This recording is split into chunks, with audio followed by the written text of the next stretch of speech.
এই মুহূর্তে যে ব্রেকিং নিউজের দিকে নজর রাখবো। আসানসোলের তেলিডাঙ্গায় ধুন্ধুমার, এসআইআর সহায়তা কেন্দ্রে বচসা, শুনানি চলাকালীন তৃণমূল বিজেপির বচসা। এসআইআর সহায়তা কেন্দ্রে তৃণমূলের হামলা, চেয়ার টেবিল ভাঙচুরের অভিযোগ।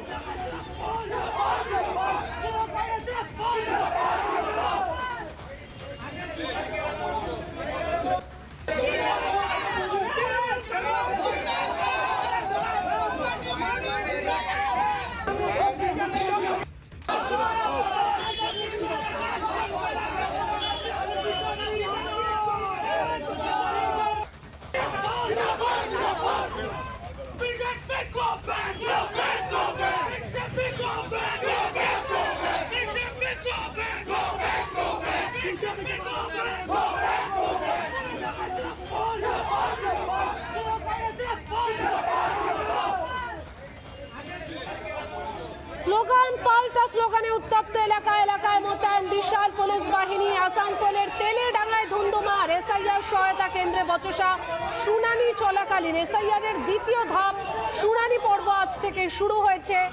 অসঙ্গতিপূর্ণ যে তথ্য রয়েছে সেই সমস্ত ভোটারদের আজকে ডেকে পাঠিয়েছে নির্বাচন কমিশন।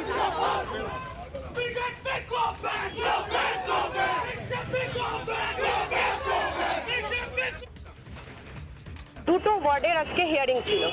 আমরা শুধুমাত্র মানুষকে সাহায্য করার জন্য 100 মিটার দূরে এই ক্যাম্পটা বসানো হয়েছিল, কিন্তু সেইখানে এসেছিল কিছু তৃণমূলের হারমাদ বাহিনী, দস্যু বাহিনী, যারা এসে আমাদের যুবর ছেলেগুলোকে অকথ্য অত্যাচার করে, চেয়ার টেবিল ভেঙে দেয়। এবং তা নয়, আরও যেটা সবথেকে বলার বিষয় সেটা হচ্ছে পুলিশ দাঁড়িয়ে থেকে এই গুন্ডা বাহিনীকে সাহায্য করেছে। যদি এটার সঠিক বিচার না হয়, আজকে আসানসোল আমরা স্তব্ধ করে দেব। মিথ্যা অভিযোগ। এখানে আমরা যেটুকু শুনেছিলাম যে একদম যেখানে এসআইআর এর হিয়ারিং চলছে সেই স্কুলের গেটের বাইরে ঝান্ডা লাগিয়ে ক্যাম্প হয়েছিল, তার প্রতিবাদ সাধারণ মানুষ করেছে। এবং আপনারা দেখতে পাচ্ছেন যে এখানে মানুষকে আতঙ্কিত করার জন্য, যাতে এই হিয়ারিং প্রক্রিয়া বিঘ্নিত হয়, যাতে মানুষ এখানে ভয় না আসে, তার কারণে এরকম একটা পরিস্থিতি তৈরি করার চেষ্টা করছে।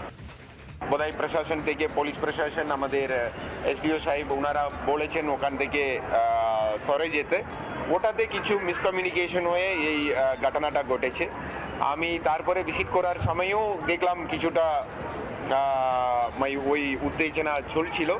আমি দুজনকেও অনুরোধ করলাম, ওরা যারা করলো, এটা ইসিআই এর কোনো গাইডলাইন নেই হেল্প ডেস্ক করার, আর ভিতরেও কেউ পলিটিক্যাল পার্টিরা আসতে পারবেন না। নোটিশ দেখে ইয়ে করা হচ্ছে। নোটিশটা আমরা দেখবো, নোটিশ দেখে আন্দারে অ্যালাউ করবো।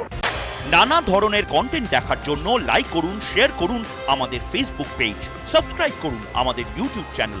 পাশাপাশি অন্যান্য ব্রেকিং নিউজের জন্য অবশ্যই চোখ রাখুন রিপাবলিক বাংলায়।